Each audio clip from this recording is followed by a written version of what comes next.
Pelabuhan Eilat di Israel telah diisytiharkan muflis.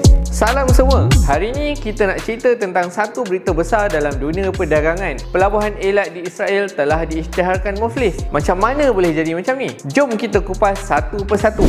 Apa itu Pelabuhan Eilat? Eilat ni satu-satunya pelabuhan Israel yang terletak dekat Laut Merah. Lokasi dia strategik sebab boleh terus akses ke Asia dan Lautan Hindi tanpa perlu lalu terusan Suez. Tapi sekarang ni pelabuhan ni dah lumpuh sepenuhnya. Kenapa? Serangan Houthi. Punca utama kejatuhan sejak November 2023, kumpulan Houthi dari Yaman dah mula menyerang kapal-kapal berkaitan Israel di Laut Merah. Tujuan mereka nak sekat perdagangan Israel sebagai tindak balas terhadap konflik di Gaza. Hasilnya lebih 85% trafik kapal berkurang. Banyak syarikat kapal tak nak ambil risiko lalu situ, jadi mereka terpaksa guna laluan jauh mengelilingi Afrika melalui Tanjung Harapan. Bayangkanlah betapa mahalnya kos bahan api dan masa yang terbuang. Perang di Gaza sejak Oktober 2023 pun dah tambah parah situasi ni. Israel terlalu fokus pada perang sampai sektor ekonomi lain terabai, termasuklah logistik dan perdagangan. Bila pelabuhan utama lumpuh, kesannya terasa pada seluruh ekonomi negara. Pelabuhan Eilat ni dia memang dah bersengit-sengit dengan pelabuhan lain di Israel macam Haifa dan Ashdod yang lebih besar. Bila situasi makin teruk, syarikat perkapalan terus tinggalkan Eilat dan guna pelabuhan lain yang lebih stabil. Apa impak ekonomi dia?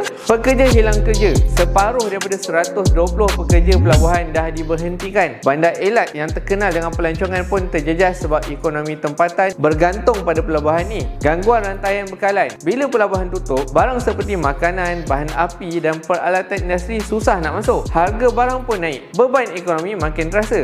Menurut Bank of Israel, kos perang setakat Mac 2024 dah cecah 70 bilion shekel, lebih kurang 73 bilion US dollar. Dalam masa yang sama, ekonomi pun merudum. Kejatuhan pelabuhan Eilat ni membuktikan betapa rapuhnya ekonomi Israel bila berdepan dengan konflik. Sekatan maritim Houthi dah tunjukkan betapa besarnya kuasa sekatan perdagangan dalam nak melemahkan sesebuah negara. Masa depan masih tak menentu. Israel perlu ambil langkah segera kalau nak selamatkan sektor perdagangan mereka. Kalau tak, kesannya akan berpanjangan. Apa pendapat korang? Adakah Israel mampu pulihkan ekonomi mereka atau ini permulaan kepada kejatuhan yang lebih besar?